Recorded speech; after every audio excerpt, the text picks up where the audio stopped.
Good morning from the farm in Highland.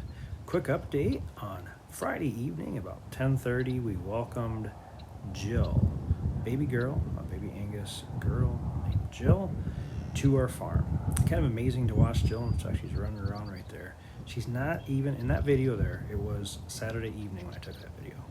And she's not even a day old yet. And look at her. She's just running around full of energy, probably driving her mom a little nuts. But tons of energy. And little Jill seems to be getting along just fine. They are spending time out in the pasture. And hopefully in a couple days we're going to move them to another pasture. But she's actually in the same pasture as Little Ann and Coco.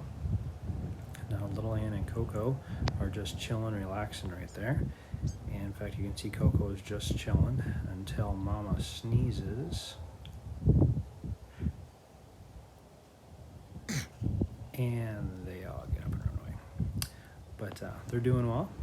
There's Daddy there. We call him Rocket Man. He's about a 2,000-pound Angus bull, younger bull, but Rocket Man's doing well. Brock and April are doing fine. Seem to be getting along well. And Cinnamon is growing, and Mom seems to be doing all right. First year at her place for Cinnamon's mom, and we're trying to get her put on some weight, but she seems to be doing well, and hope that will be taken care of. Been busy this week. Of course, every day we make feed. This is a group of heifers we custom raise for some people over at Fenimore, and so every day we have to make them some fresh feed. Interesting that we drop around 5,000 pounds of feed to these groups of heifers every 2 days, and they get hay, and they get corn silage, and really like it. As you can tell, they're just munching down.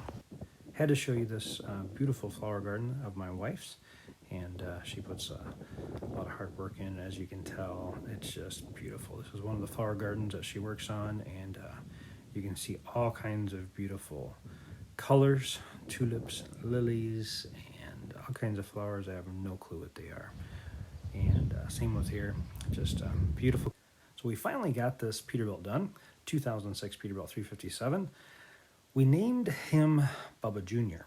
We had a Bubba on our place a couple years back. That was a 120,000-pound excavator, but this is Bubba Jr., and this is a 550 horsepower N14 red top Cummins in here with a 8L transmission, and I'm really excited about this project. We're probably going to sell Bubba Jr., but if not, we might put a silage box on it. So for a couple moments, we're going to look at someone in the Bible. We read about him in Matthew, we read about him in Mark, we read about him in Luke, and we read about him in John, and we also read just a little bit in Acts about him. And this man is Barabbas. So in the Bible, John 18 and 40, we're told that Barabbas was a robber. In Matthew 27 and 16, we're told he was a notorious prisoner. Luke 23, we were told that he was a man that was thrown into prison for leading an insurrection and for murder. So this is the man we're looking at. Not a very nice man. So if you look in the Bible, Barabbas shows up where? He shows up when the Lord Jesus was just about to be crucified. Now, so you stop and think of this. Barabbas was a bad dude, okay? But the Lord Jesus, what was he?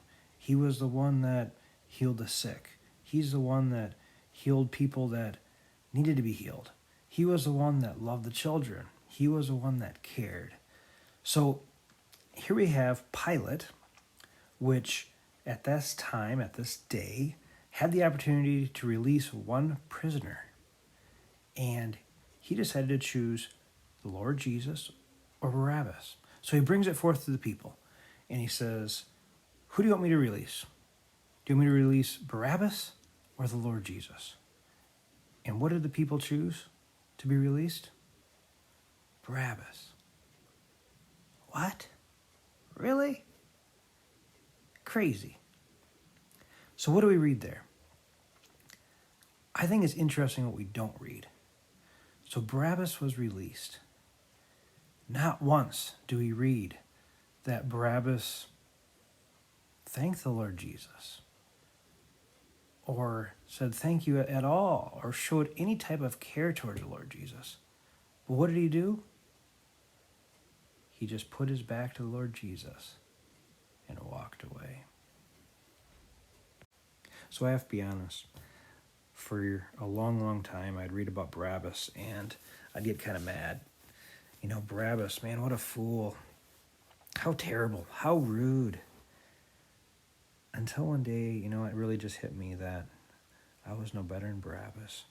For years of my life, I put my back to the Lord Jesus. I wanted nothing to do with him, even though he had done so great, awesome things for me. He laid down his life upon the cross that I could have sins forgiven.